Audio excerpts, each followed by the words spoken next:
ప్రియా,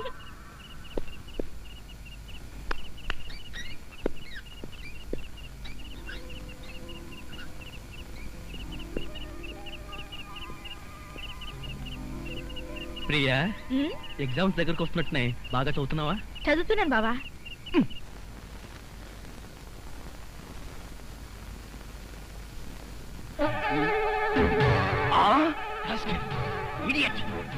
గుండెలు రా నీకు. ఆ కూతురు పక్కనే పడుకుంటావా? నువ్వు బతకడానికి వీల్లేదు.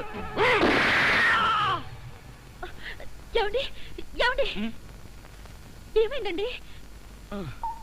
పగలే అనుకున్నాను, మీ నాన్న కల్లోకి వచ్చి రాత్రిపూట కూడా నన్ను చంపుతున్నాడు. పీడకలు వచ్చిందా? మరి క్రూర మృగాన్ని కాల్ చంపేసినట్టు నన్ను కల్లో మీ నాన్న కాల్ చేశాడు. అబ్బా, అలాంటి కాలు వస్తే మంచిదేలండి, పడుకోండి.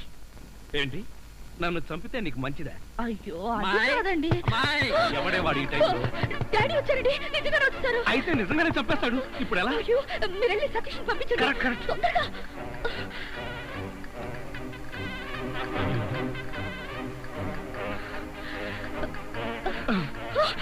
ఏమిటండి మళ్ళీ మీరే వచ్చారు? ఏం చేయను, ఆ సతీష్ గడు అక్కడ లేడు. ఇప్పుడు ఏం చేద్దాం?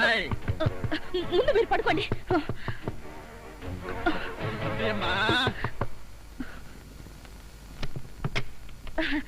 ఏమిటండి ఈ టైంలో వచ్చారు? ఏం లేదమ్మా, అర్జెంటుగా బాత్రూమ్ లోకి వెళ్ళాల్సి వచ్చింది. కింద బాత్రూమ్ లో వాటర్ రావట్లేదు, అందుకే డిస్టర్బ్ చేశాను. సారీ.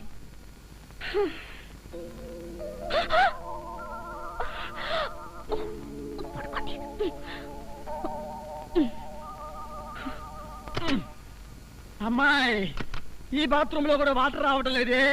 ఇదిగో ఒక్కసారి అల్లుడు గారు లేపితే కింద మోటార్ వేస్తారేమో. అల్లుడు అది కదా డాడీ, ఆయనకి నిద్రలో లేపితే మహా చెడ్డ కోపం. ఒకసారి ఇలాగే లేపితే నాకు డైవర్స్ ఇచ్చేస్తానన్నారు. అంత కోపమా? అమ్మో, ఇంత చిన్న విషయానికి కూడా డైవర్స్ దాకా ఎందుకులేమ్మా? నా చెప్పలు నేను పడతాను, నువ్వు పడుకో. అబ్బా అమ్మాయి, కలిపేసుకో. ఈ పండు పెన్నెల్లో, ఈ చల్లటి గాల్లో నీకేమనిపిస్తుంది ప్రియా? ఆరు బయట మంచం వేసుకుని బాగా ముసుగు తన్ని పడుకోవాలనిపిస్తుంది. ఎందుకంటే దోమలు కదా. అంతేకాని నన్ను చూస్తే నీకు ఒళ్ళు పులకరించట్లేదా? నాకు కాదు, ఈ డైలాగులు అక్కయ్యకి చెప్పు, తను పులకరిస్తుంది. అబ్బా, నన్ను అర్థం చేసుకో ప్రియా. నిన్నొక్కసారి. వద్దు బావా, తప్పు.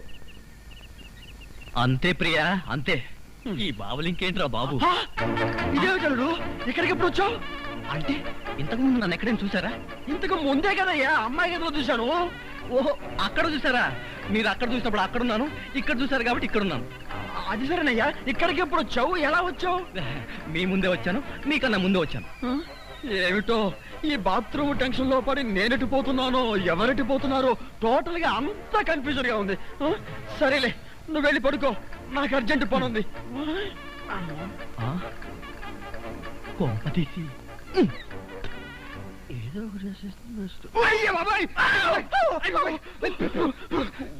అమ్మక్కడు మారా ఇక్కడ పడుతుంది వచ్చారా? నేను అసలే కన్ఫ్యూజన్ వస్తుంటే నువ్వు ఇలా చచ్చేటట్టు చెప్తావు నాకేం తెలుసు. అచ్చరే గాని అల్లుడు ఎక్కడా ఉన్నాడు? ఇందాక చూస్తే అమ్మాయి గదులు ఉన్నాడు, ఎలా అంటావు? ఐడియా, ఆడి ఇంకో అల్లుడేమో.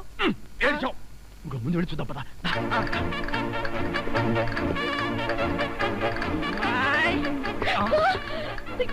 మళ్ళీ మాట్లాడి వచ్చారండి. నాకు టెన్షన్ గా ఉంది. మాకు ఇక్కడ అంతకంటే టెన్షన్ గా ఉందిరా ముసిలిన్నా.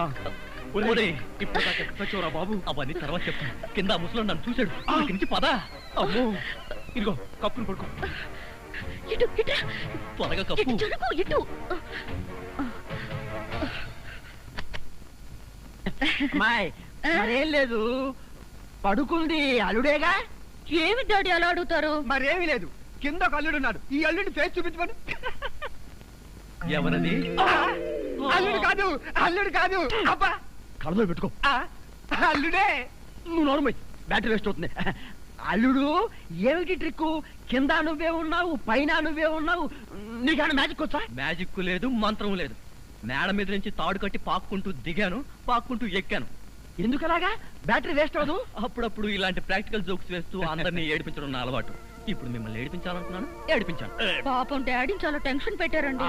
ఇందులో టెన్షన్ ఉందిలేమ్మా, టెన్షన్ లేదు, పాడు లేదు. అల్లుడు గారు అరికాలతో తనినా అరిటాక్తో విసిరినట్టుగా ఉంటుంది. అవును, ఈ గొడవలో పడి ఏదో విషయం మర్చిపోయానే. బాత్రూమ్ బాగా గుర్తు. అల్లుడు గారు మీరు పడుకోండి నిక్కరు నువ్వు పదరా నేనెందుకు చంపట్టుకోవడానికి పదవాయ్ కమిన్ వెల్కమ్. ఒంపుల వైఖరి సొంపుల వాకిలి ఇంపుగా చూపవే వయ్యారి వెల్లువ మాదిరి అల్లరి ఆకలి ఎందుకు పోకిరి తాలు మరి మోవిని మగతావిని ముడివేయనీయవా కాదని అనలేనని గడియైనాగవా అదుపు పొదుపు లేని ఆనందం కావాలి